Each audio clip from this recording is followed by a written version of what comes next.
I'm Anil Kumar, and in this video we will learn a strategy to solve equations with rational coefficients. The strategy is create equivalent equation and then solve by inverse operation. So that is the strategy which you can apply to solve any equation with rational coefficients, correct? So we have an example here. The equation is x plus 1 divided by 3 equals to 2x minus 3 divided by 2. Now how do we create equivalent equation? To create equivalent equation, what we normally do is we find lowest common denominator and then we multiply by lowest common denominator on both sides. So that is the strategy to produce one equation which is equivalent to this but without any fractions or the rational part, right? So that is what we are going to do here. Now between 2 and 3, what is the lowest common denominator? It is 6, right?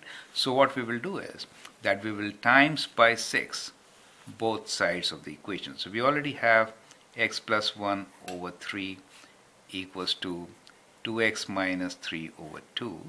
So when we say times both sides by 6 means we'll multiply this by 6 and the whole equation by 6. You get the idea. Now multiplying by 6 really means that you can simplify. This gets multiplied by 2 and that gets multiplied by 3.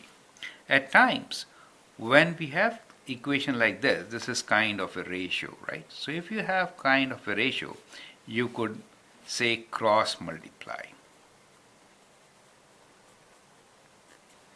So that is also a strategy which results into exactly the same thing. So when you cross multiply, you can see you're multiplying x plus 1 by 2, right? That is what we are effectively doing. And you're multiplying 2x minus 3 by 3. Do you see that? So that is cross multiply, right? So once you write like this equation is equivalent to the previous one. And further, we can actually apply distributive property here. So we'll now apply distributive property.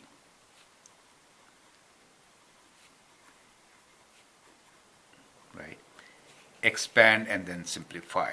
So that means you need to multiply by 2 both the terms inside. So what you get here is 2x plus 2 equals to 3 times 2 is 6x minus 3 times 3, which is 9, correct?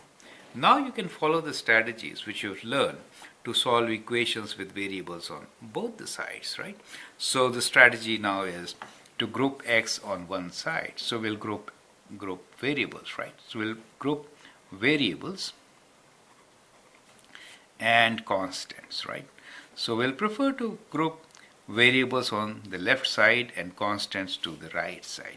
In this case, since 6x is a bigger number, you could also group variables on the right side, okay? So to do that, what should we do? We have to take away 6x from both the sides, right? So we have 2x plus 2 equals to 6x minus 9. So if I take away 6x from both the sides, then what happens?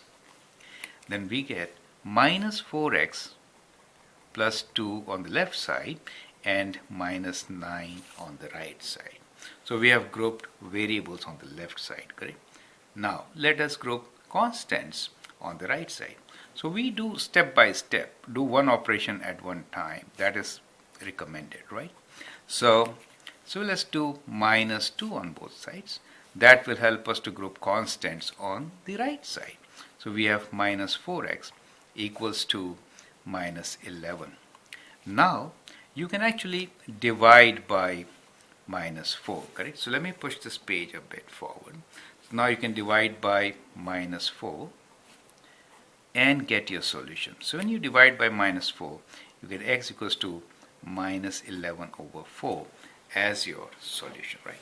So these are all the inverse operations which we have done to isolate x and then solve for it, right? So we isolated x and solve for it. So that is how it should be done.